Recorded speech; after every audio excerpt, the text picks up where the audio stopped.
Hi, it's episode 25, the silver episode, right? Not the silver jubilee. Okay. We should be popping champagne, but yeah, we should be sober too because election and all of that. So no popping champagnes until after the election. Yeah. So I'm Omole and Dami. Okay, I've already told you his name. The foundational tech bro. So Techbytes is not about politics. Because we mentioned election doesn't mean we are. It's about politics, about the tech space. So we'll be giving you updates about the tech space in Nigeria, in Africa, and across the entire world. The conversation for today will focus on the power of media in election. We are back to politics, right? So unless it's policies, we don't deal with politics as much. Unless it's policies, affect the tech space. So yeah, if this is your first time, this is episode 25. So you can binge listen. Is there something like that? Binge listen to 1 to 24. There's binge watch, so there should be binge listen. Yes, definitely. So binge listen to episode 1 to 25, of course, or 24. Yeah. Trust me, you won't regret it. Then where can they find all the episodes? Everywhere. Spotify, Apple, Google Podcasts, YouTube, Facebook, Amazon, Samsung, RS. I mean, the list is everywhere. You should start rapping.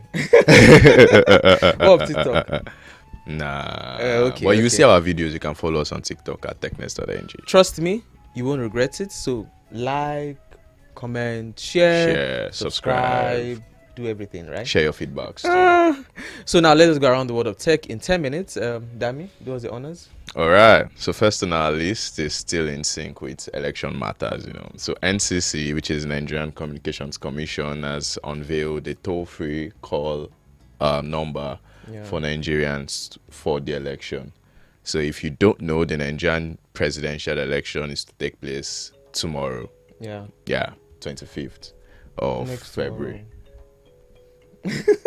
25th of February, and the NCC has unveiled a toll-free number. This would allow voters to report any issue that is affecting them, and you'll be able to reach whichever agency that they want to reach, be it INEC or security agencies and all of that. This is so that the service providers are not overloaded that day, and we're not having issues of network problems and all of that. So the NCC so just like 911, the 622. Yeah, exactly. But it is 622. Yeah. I mean, put that down, 622. So if you have any issues on election day, NCC has made this provision for you to be able to call and be able to reach wherever you need to reach. It will be reachable. Yeah. So the hotline will be open from 8 a.m. to 6 p.m. on that election day. So it will be open between 8 a.m. and 6 p.m. So call away. No, don't call away. Call away when there is an issue actually to report. Yeah, right. 622. But don't be scared to call. Call them if you have issues. All right, moving on. The Nigerian Startup Act. This was passed into bill, signed into act, 4 months ago by the president of Nigeria, President Muhammed Buhari. And 4 months down the line, many states are adopting it now. Many states are taking what it stands for. Hallelujah. So far, we have 8 states. I mean, guess who was first? Don't worry. I know. Lagos was first to adopt the of act, course, Lagos is the and it was leading the park. And we have 7 other states alongside Lagos. So we have 8 in total who have adopted the Nigerian Startup Act. So these states include Kaduna, Edo, Yobe, Ekiti, Anambra, Zamfara, Osun, and Lagos. So this state, interesting. Yeah, Yobe. I'm actually impressed, right? So the purpose of the Nigerian Startup Act, just in case you don't know, is to provide a legal framework for startups that operate within Nigeria, to help them grow talents and develop and access to fund, just to grow the digital tech ecosystem in all, right? Yeah. That's what the NSA is started to do. NSA. Yeah, Nigeria Startup Act. I've called it that now. You guys can pay me. So according to the act, a startup is any company or any startup that has been in operation for less than 10 years. So if you fall into this category, you might want to go to our site and read what the Startup Act can do for you. On the NSA. Yeah, we will interview the principal stakeholders in charge of it. You should check those out. I hope you get back to us. Technext.ng. .com or Technext South Africa. All will lead you to the same place, but Technext24.com. All right, moving on. Meta is rolling out a paid verification service for Facebook and Instagram users. When they must make this money, right? So Meta has joined the queue with the likes of Twitter with Elon Musk and Telegram too. Oh, Telegram has a paid service? Yeah. Oh, that's nice. That's nice. So Meta's own is for $11 for web and $15 for iOS. Users will be able to, get verified as long as they submit their government ID and, fill up their details. They will have that verification tick. It's quite unclear how it would be, for Twitter now you have gold, you have blue, you have gray. It's not quite clear what it would be for Meta in the case of Facebook and IG. But the service was rolled out this week in Australia and New Zealand, and it will be rolling out in other countries going forward. Few months ago. will not be last because we're always last. Even till today, Twitter Blue is not in Nigeria. Officially yet, right? Amazing through the back. And when Elon Musk started this, it was called like a madman in quotes, He wanted to make this money by fire, by force. And everyone is taking a cue now and joining the bandwagon. No more free blue tick. You have to pay for it. Maybe you should start paying for WhatsApp too. But for now, it is only Instagram and Facebook verification that you're paying for. That does not mean that those services are not free, right? Just don't get it confused. They are free, you can still use them. But if you want to get verified, they have a paid verification feature now. So that's that, you can take note. All right, next we have InDrive that has raised $150 million in a debt funding to develop new services. So if you don't know, InDrive is a ride-hailing company. It operates in like 45 countries. It's also in Nigeria. Yeah. So it has raised $150 million, a debt instrument to increase the services that it currently does and make it better, right? InDrive started last year, went into delivery, cargo transportation, and demand services, and all of that you can book. And this money would be pumped heavily into marketing the services and improving them so that it becomes better and all. Over the last 1 year, its revenue has increased by 88%. That's a lot. So it is poised to grow bigger. And it's a preferable platform because you can determine yourself how much you want to pay and all of that. And it is poised to go bigger, and that's why they want to go all out now on marketing and spend big on it. $150 million. And the debt funding is in a way that it's unique and it's good for them because it's around the profit they generate over time. So the repayment of this debt funding will be over profits, a particular percentage of the profit they make over time. That would be what would make this. So good thing. Shout out to you guys. We hope to see better things and new things. Hallelujah. All right. Another African country is set to experiment, with crypto heavily. And we're talking about Zambia. I'm sorry, you were guessing Nigeria or Kenya. No. So we're talking about Zambia. Zambia has announced that it is testing the use of technology to regulate crypto. All right, as this is part of its long-term goal to achieve tech strength and to become a regional hub for blockchain and crypto services in Africa. According to the Technology and Science Minister Felix Mutati, the cryptocurrency would be a driver of financial inclusion and a change maker for Zambia's economy, and they want to double down on it, right? And this would mean that Zambians will become an integral part of the digital technology, and, you know, we'll be able to access it. I like how other countries are, you know, zooming in on things that are going to drive the economy. Yeah, they're not sitting back, you know, to what Nigeria and South Africa and Kenya, you know, do all of the work, and Egypt too. So we now have other countries. We have Tanzania, Zambia, you know, Uganda. You know, those other countries, you know, let them, you know, tap into. I mean, also in Nigeria, there are rumors that they are working on a bill to legalize or recognize crypto and maybe tax it eventually. There's news about this federal government, you know, partnering with the blockchain platform, to make Inera a blockchain thing. Yeah, that works. So the aim for Zambia is to reach $4.7 million in digital payments, and they actually feel crypto would be very, very important in doing this. So Zambia, we wish you all the best and welcome to the world of crypto. Thank you, Dami. So yes, the conversation of the day. We hope you enjoyed the news segment. Now we go to the conversation. Of course, elections, the power of that elections. Has been like the hot bed of conversations for the last several weeks. Because elections are, you know, critical moment, and this one people are saying is going to be like the decider of Nigeria's future. Whoever wins, as well. You know, because of what has happened over the past few years, this one is a decider. Okay, who is going to win and what happens after that? Of course, everything is just, you know, speculation because of antecedents and the past histories of this the candidates. Well, as we know, elections are the time when citizens get to choose their leaders, the president, the governors. So a lot of focus is usually on the presidential election.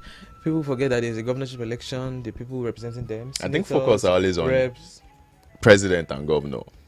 The House of Reps and Senate and House of Assembly is always like...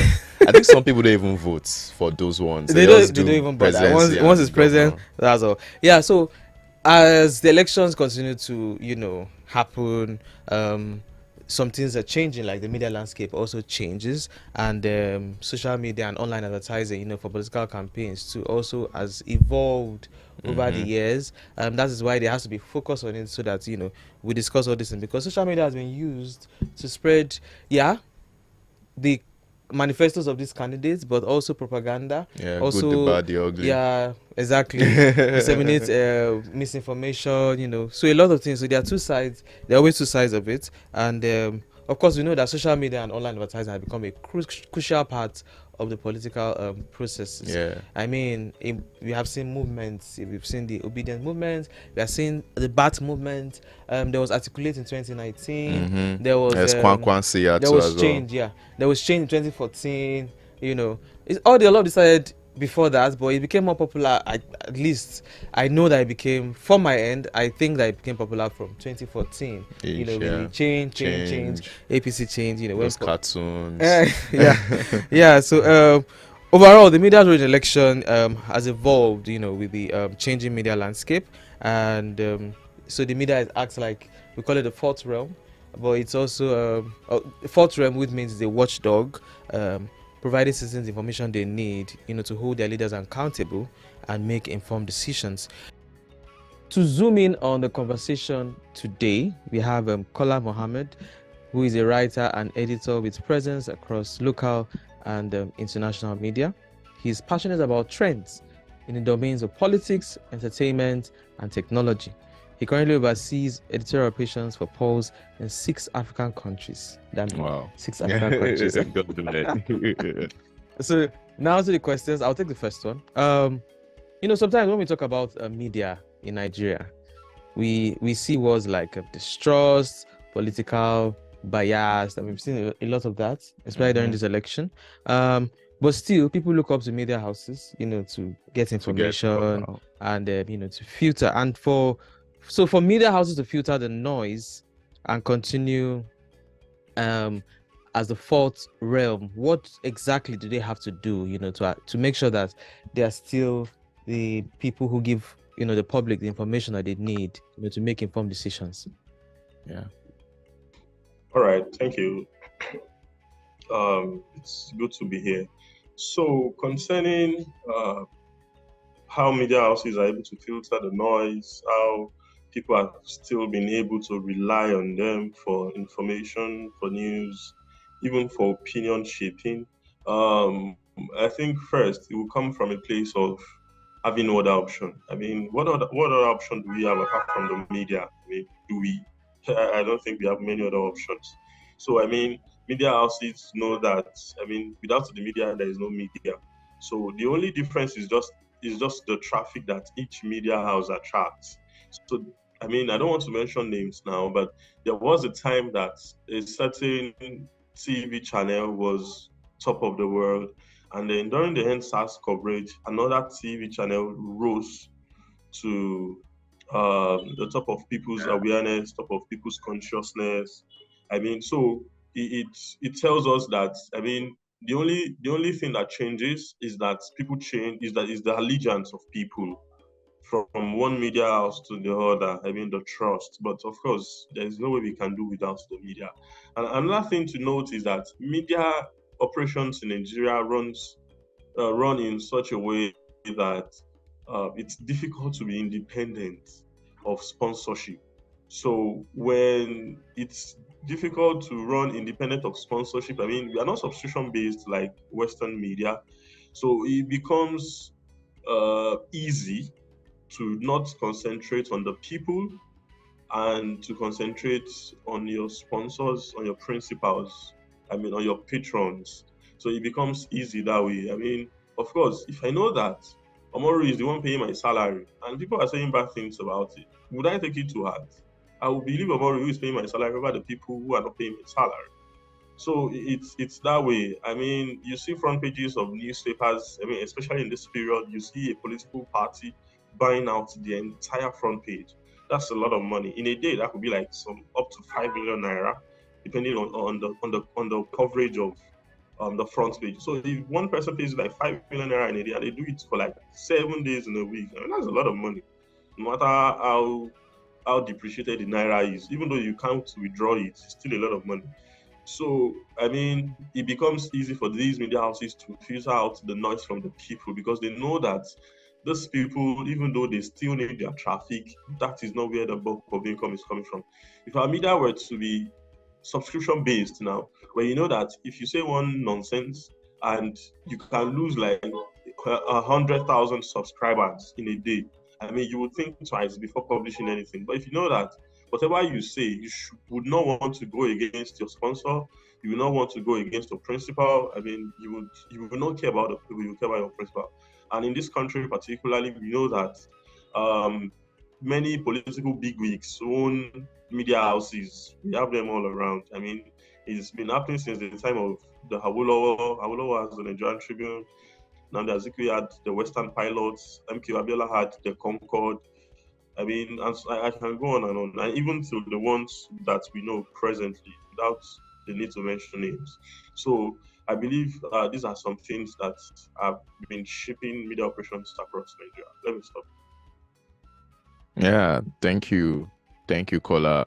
To what you said just leads into the next question. In terms of how it is a bit clear that some media houses are supporting some candidates because of probably sponsorship, policy alignment, and all the rest. Like, it is obvious to the public, right, that some media houses are supporting some other candidates compared to the other ones. All right. We've also had some media houses interview these candidates a whole lot more than they've interviewed the other candidates, giving them more press time and all of that. And they've even had consultants, strategists from these candidates, caucuses and all, write articles, write think pieces, editorials, OPEDs for these media houses.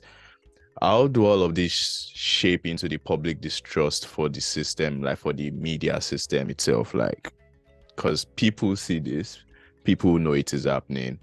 How is the media trying to balance the distrust, right? The public opinion, and still staying true? So yeah, I think the waters are a bit difficult to navigate, especially if you do not have a whole lot of private sponsors. I mean, there are some media houses in this country that they have the bulk of their income comes from private sponsors. So it's a little bit easier for them to uh, be non-partisan. But then, of course, I mean, I've worked in traditional media, I've worked with digital media, modern media. So nobody is truly non-partisan. I mean, there's always a friend of the house somewhere.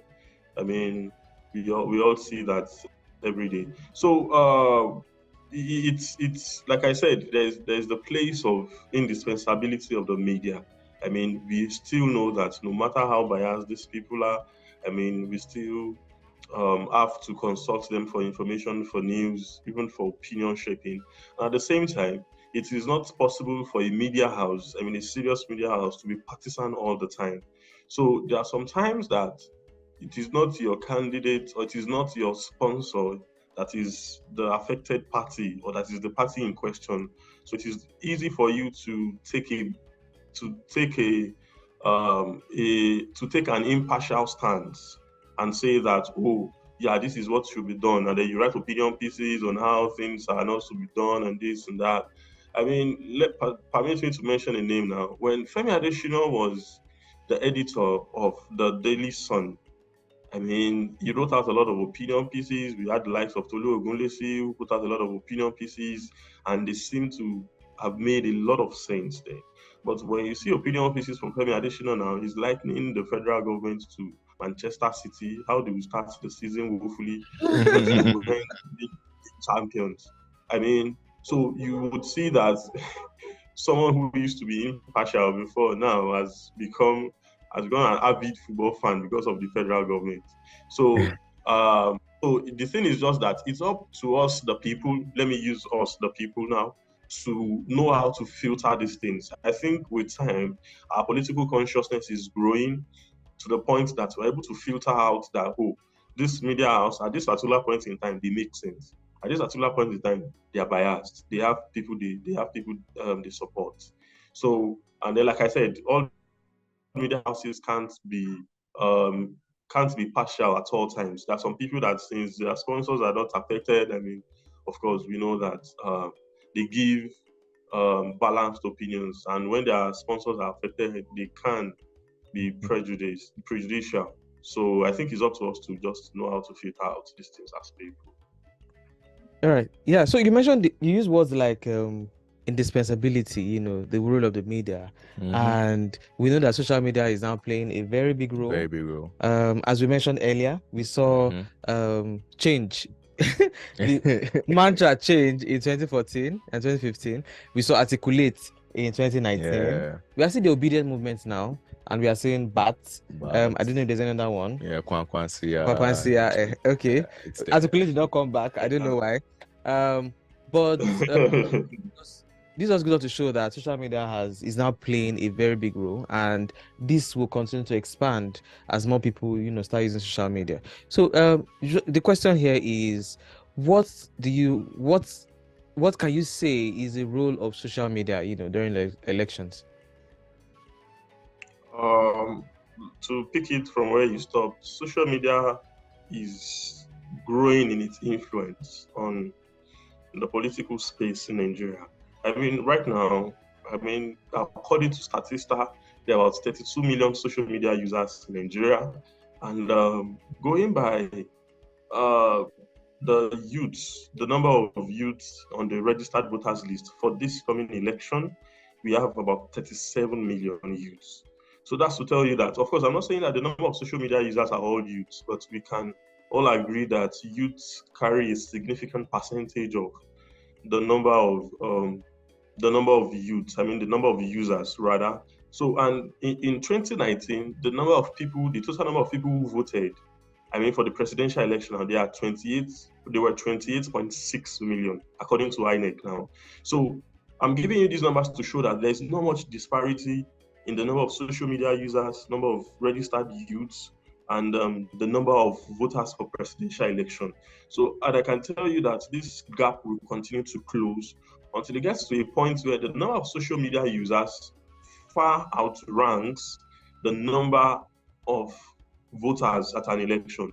And when we get to that point, there will be a complete overhaul where whoever owns the social media space will most likely emerge the winner of an election. Right now, we are not there. It's going by the numbers I just gave you now, we are getting there. I mean, gradually. So, yes, does social media have an important role to play? Very well, yes. I mean, going by all the campaigns that we've seen on social media, we can see that there's an increase of registered voters between 2019 and 2023. I mean, Lagos is now the state, the state with the highest number of registered voters in Nigeria, and we can see the gap. Of course, so we can now have a more robust picture where after these elections, so we can weigh the margin of people who registered and people who really turned out to vote. So, of course, going by these hashtags, social media continues to grow in influence. I mean, we saw how social media brought about an NSAS movement that translated from an online trend to a physical movement. And I largely think that this is what has translated into the obedience movement. Now, enough is enough. So it's okay. I mean, we are tired of the status quo.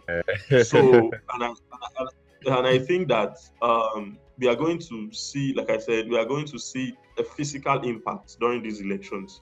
So all the movements that we are shouting, whether you're articulate, whether you're ratified, whether you're obedient, we'll see the numbers in these 2023 elections, and it will be a barometer for the true impact of social media. But right now, let's just say that yes, social media keeps improving in influence, and even every candidate now, be it presidential, gubernatorial, or legislative, every one of them now has social media handles, social media tags, social media groups. That's to tell you that yes, even if the northerners tell you that 90% of their voters are not on social media, they are still opening social media groups. That's to tell you that they are saying one thing and they know deep down in their heart another thing. True. Yeah, true. All right, so Kola, let me bring you back from social media back to traditional media now.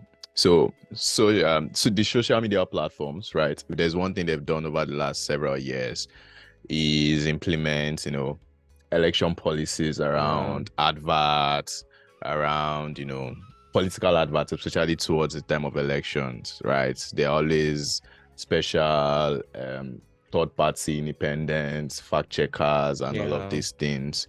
And this is one thing we see for the social media platforms, right? It's not perfect yet, but we can see the efforts. But for the traditional media space, is there something like this? And if there isn't, what do you think should be done to ensure that this is put in place? So if I get you right, you mean what should traditional media do differently during campaigns to show that they are not biased? Is that especially in regards of political adverts, front page adverts like you mentioned, all of that. So I'm not so sure that they can do a lot of things different. First and foremost, we should know that media is also a business. I mean, it means that it goes to whoever can afford it.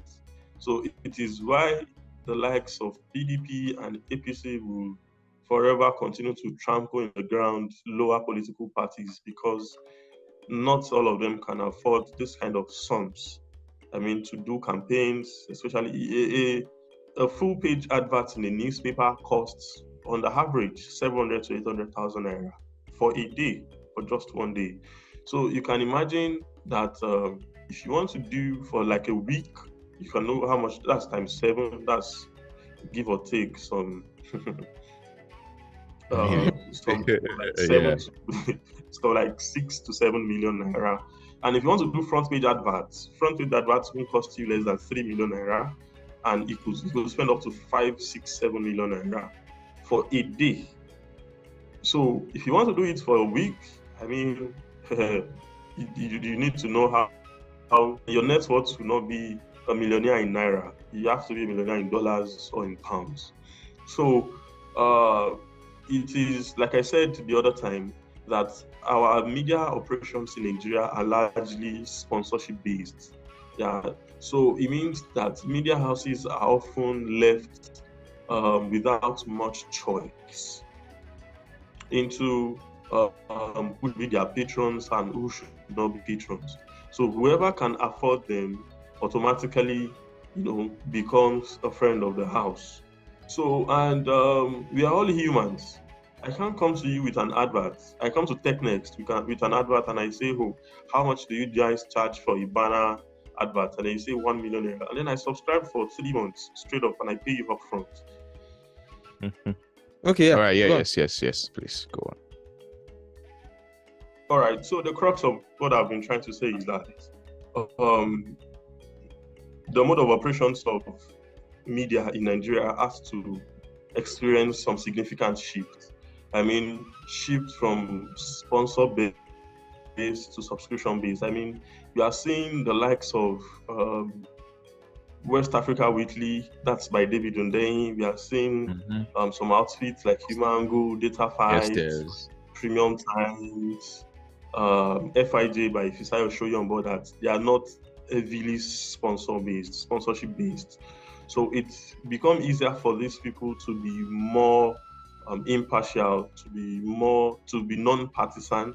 So if the traditional media can start evolving in this regard, I mean, it's also why many of them die out after the death of their patrons. I mean, we all see Concord died after Abiola, Pilots died after Azikwe. I mean, and the only exception will probably be the Nigerian Tribune by Awolowo. And I can tell you for a fact that even the Nigerian Tribune is not doing the numbers that its contemporaries are doing. It's also struggling in some way. I know that for sure. So until traditional media can evolve past this patron-based mode of income, that is, until then, they will continue to be partisan and to be biased in whatever editorial they put out. Let me stop. Yeah. So just a quick one, a follow up to that. Yeah. Do you see this happening ever? Like the Nigerian market moving to a subscription base? Especially because Nigerians don't pay. Exactly. Even for entertainment, Netflix, for example, 10 people are sharing one Netflix account and all of these. And like 500. Yeah, exactly. So do you ever see the Nigerian market moving from what it is now to subscription? So yeah, I think the landscape is changing. If not, after Netflix came in and they've been making a lot of profit. They've been posting growing numbers. I mean, we all see this. If you look at the box office numbers too, Funke Akindele has crossed the 500 million naira mark twice. So can people pay? Yes. Will they pay? I mean, with time, of course. After Netflix, we've had Prime Video. Prime Video is now in Nigeria. I mean, Spotify is in Nigeria. I mean, we see all these social media platforms, they're also trying to charge subscribers, and people are gradually moving. So, do I see Nigeria going in that direction? Of course, yes. I mean, in the entertainment industry alone, we know the number of streams that are coming from Nigeria alone. I mean, we see how Nigerian artists are taking over the African landscape, and one of the factors is the sheer number of listeners that Nigeria commands, thanks to our humongous population.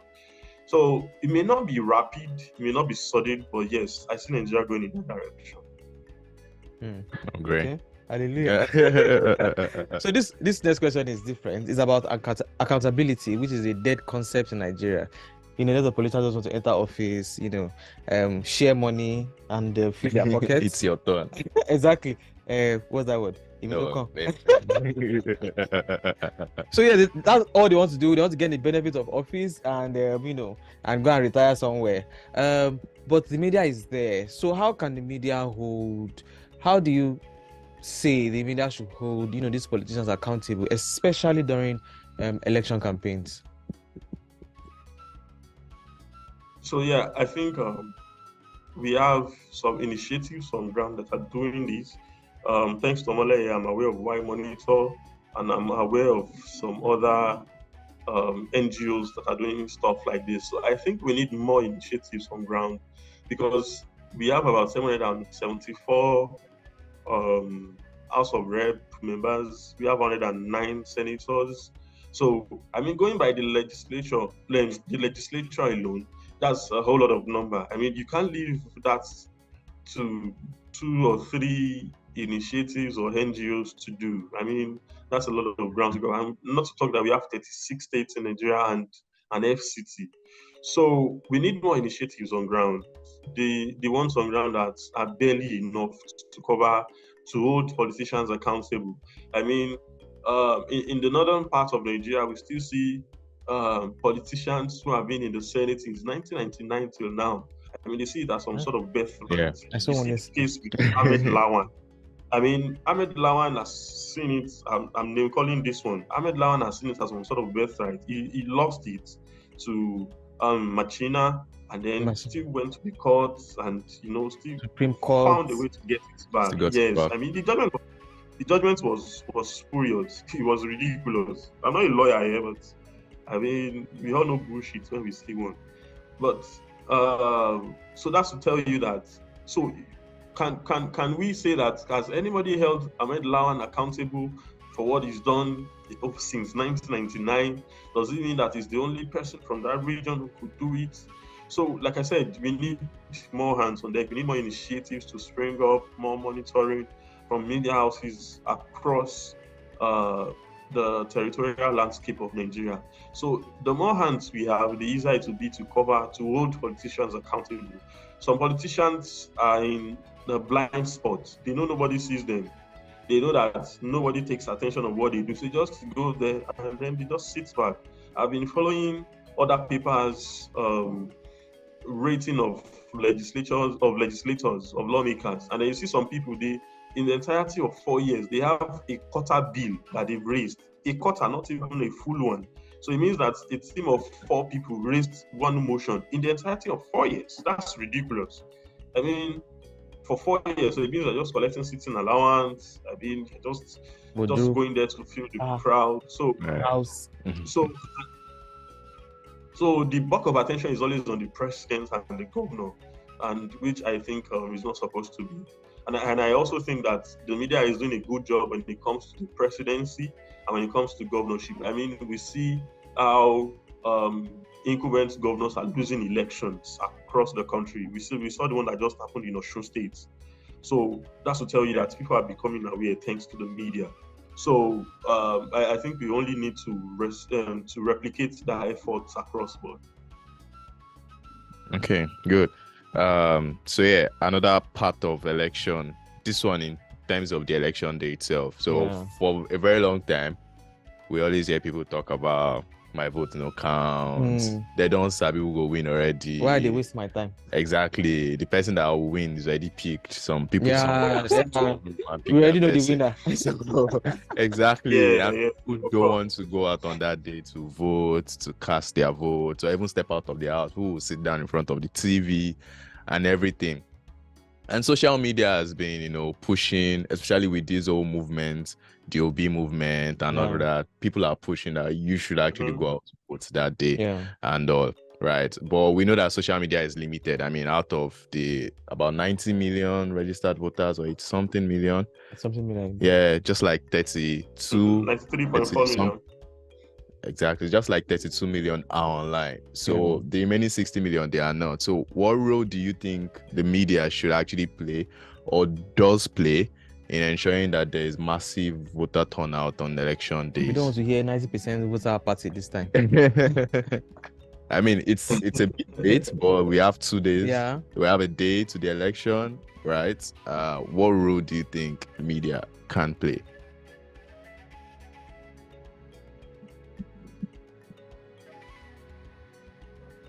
So I think that the media, in collaboration with the Independent National Electoral Commission (INEC), they have a lot to do in this regard. And the first step will be to continue to reassure and inform and re-inform people about the practical steps, about the structures they are putting in place to ensure that their votes count.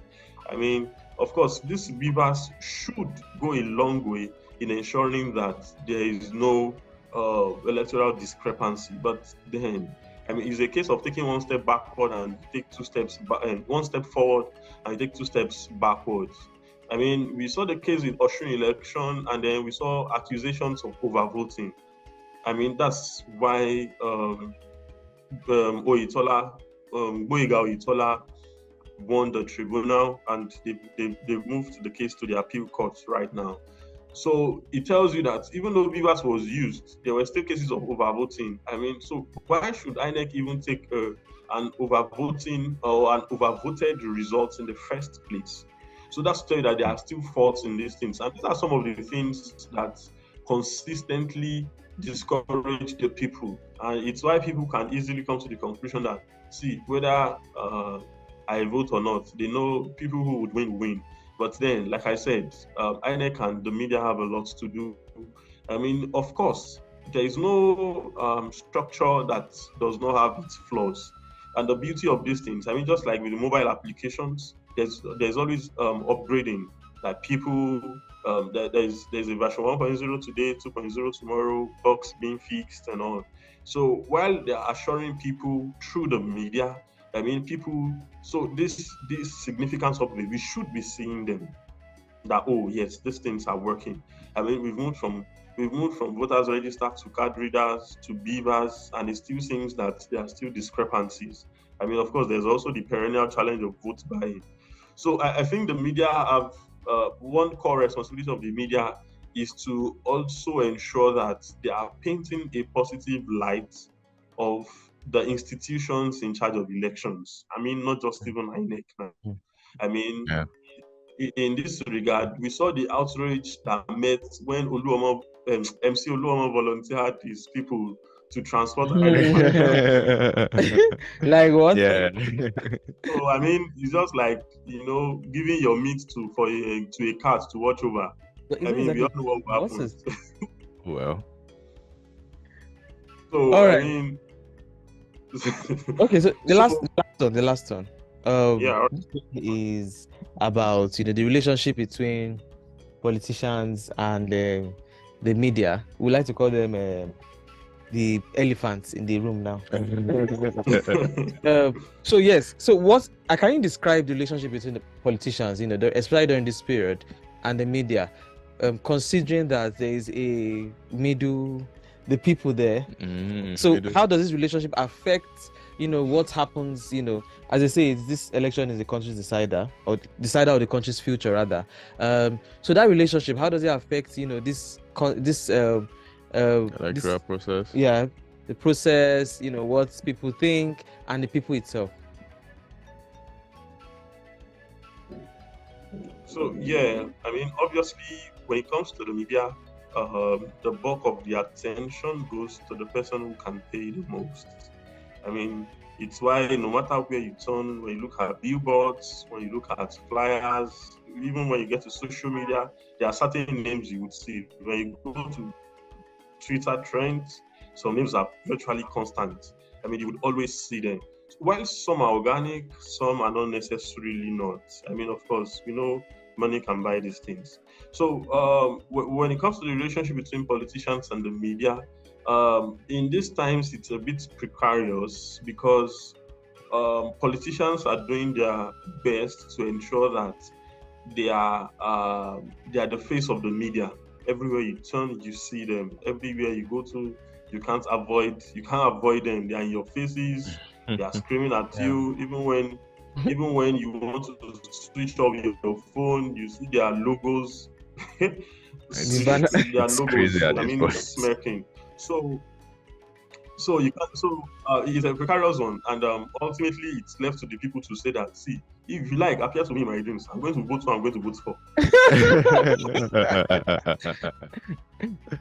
So I think it's up to the people to do that, and at the same time, I think the media holds the public a responsibility of presenting people as they are, not a packaged version, not an exaggerated version, not a falsified version, or not downplaying whatever atrocities they have. Like, let him who is without sin cast the first stone. That's nonsense.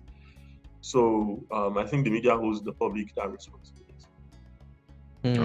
So there you have it. The power of the media in elections. Dami, you have any comments? No, I have. I just want to ask Kola maybe he has any last words for our listeners and for everyone. Yeah, like I said, no matter who appears to you in your dream, please vote your conscience. Vote who you know that when you want to speak after 1 year, 1 year after the elections, you can say that, yes, this is the person I voted for. And like that, I saw a statement on social media yesterday, and it was that our vote is not just about the person we are voting for, it's also about making a stand.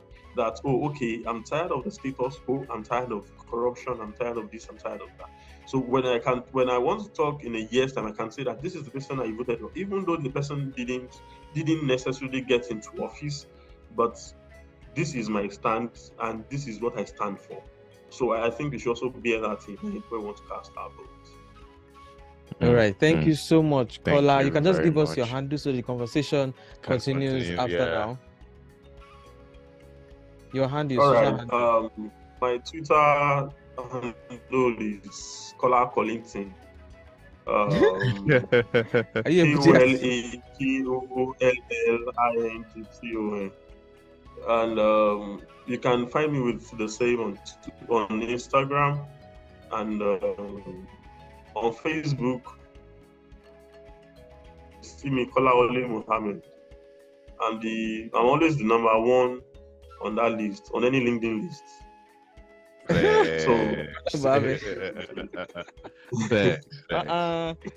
You do want to share yours? Okay, so I am Lord Ricky. Ricky is RICKIE _ between the Lord and the Ricky everywhere. on LinkedIn, just Omole Omori. All right, mine is Akdao without a C, right? 07, and Oluwadamilare Akinpelu on LinkedIn. Then there is Technext at technext.ng on all platforms, and you can follow us, you can share, you can like the video, you can subscribe, and you can let us know what you think about our podcast, and maybe you'd like to feature too. Yeah, you can send us, you can post us. Yeah, thank you very much, Kola. Thank you very much, everyone who has listened. We hope to see you next week, and by then election will be over. Yeah, we don't know who is the next president. Who will be the next president? All right. Until then, stay safe as much as you can, and you want to exercise your rights, please do. Yes, and take care.